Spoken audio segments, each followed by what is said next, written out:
सरितने करुणा बिना हृदय करी मुनि कुंद संजीवनी समय प्रागत तणे भाजन भरी कुंद कुंद रचुम शास्त्र शातिया अम्बते पूर्या ग्रंथा विराज तारा माम भावो ब्रह्मांड ना भर्य अहो वाणी तारी रसम रस भावे नितरती मुमुक्षु ने पाती अमृत रस अंजलि भरी भरी अनादिनी मूर्छा विस्तण पराती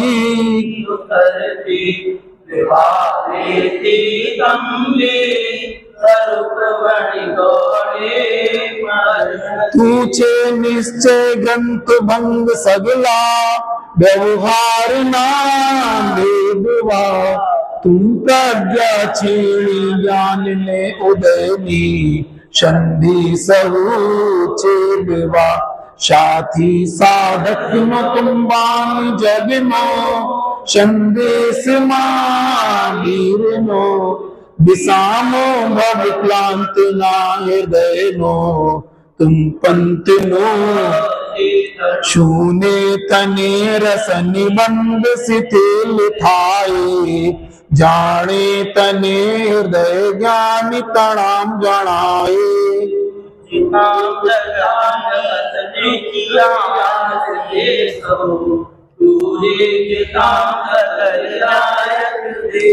बनावो पत्र कुंदन नाम रत्नो न अक्षरो लखी तथापि कुंद सूत्रो नाम अंकाए मूंग ना कदी। समय सार ग्रंथ के माध्यम से अपन ने स्वाध्याय प्रारंभ किया है।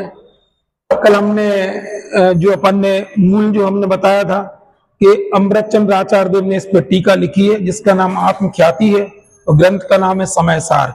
समय सार शब्द का अर्थ होता है कि द्रव्य कर्म भाव कर्म नो कर्म से रहित जो आत्मा है उसका नाम मोटे तौर पे क्या अपन मानते हैं, समय सार। समय का मतलब क्या होता है? समय का मतलब 6 द्रव्य भी होते हैं। समय शब्द का अर्थ आत्मा भी होता है, समय शब्द का अर्थ टाइम भी होता है और समय शब्द एक एक समय की जो पर्याय होती है वहां भी समय शब्द का लागू होता है। लेकिन यहाँ पे क्या लगाना, समय शब्द का अर्थ मूल शब्द के आत्मा लगाना समय, और सार क्या उसमें कौन सा आत्मा लगाना, जो संसार अवस्था में जो आत्मा है। संसार अवस्था में आत्मा किसके साथ में?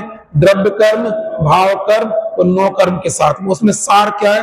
इस द्रव्य कर्म भाव कर्म नो कर्म से जो शुद्धात्म तथ्य वो सार है। जैसे अपन ने क्या बताया था, क्या समझा था अपन ने कि है ना, जैसे मौसमी होती है तो मौसमी उसमें रस सारभूत होता है, उसी पे अपनी दृष्टि रहती है, उसी को लक्ष्य करके अपन लोग मार्केट से खरीदते हैं, रस पे ही अपनी दृष्टि रहती है, लेके सब आते हैं, लेकिन आखिरी में अपन अपने शरीर को कौन चीज ऑब्जर्व करती है? अपन उसका रस ही अपन ऑब्जर्व करते हैं, उसी से अपनी ताकत बढ़ती है। ऐसे पूरे यदि देखा जाए पूरे जो भी हम समय में क्या लगाना, समय शब्द आत्मा लगा रहे, जीव नामक पदार्थ, यहाँ पे समय ने द्रव्य कर्म भाव कर्म नो कर्म से रहे शुद्ध आत्मा। फिर हमने ये भी कल बताया था आपको कि द्रव्य कर्म किसे कहते हैं? 148 कर्म की जो प्रकृतियां होती है उसको द्रव्य कर्म बोलती है। उसके निमित्त से जीव में जो रागादि विकारी भाव होता है उसको भाव कर्म बोलते हैं और शरीर को नो कर्म बोलती है। इतना समझ में आता है नहीं आता? कल हमने एक बात और आपसे कही थी कि भाव कर्म का मतलब क्या होता है। फिर से अभी उस बात को रिपीट करके बता रहे कि जैसे अपन लोग विचार करते हैं,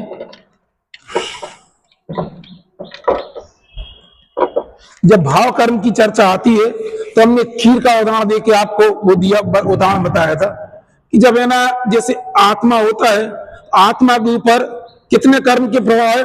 पूरे 8 कर्मों का प्रभाव होता है। तो 8 कर्मों में कितने प्रकार के कर्म होते? 2 प्रकार, घातीय कर्म और अघातीय कर्म। तो घातीय कर्म जो होता है ना, उनका कार्य मुख्यता से कार्य में देखा जाता है, आत्मा पर देखा जाता है। उसके कारण से जीव के स्वभाव का क्या होता है? घात होता है। समझ में ना? तो घातीय कर्मों से जीव के स्वभाव का घात होता है। अघातीय कर्मों से मूलता क्या होता है कि अपन को सामग्री आदि की प्राप्ति होती है।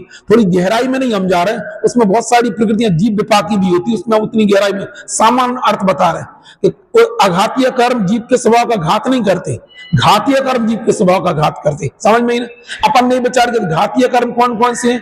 तो ज्ञानावरण, दर्शनावरण, अंतराय और मोहिनी ये घातीय कर्म है।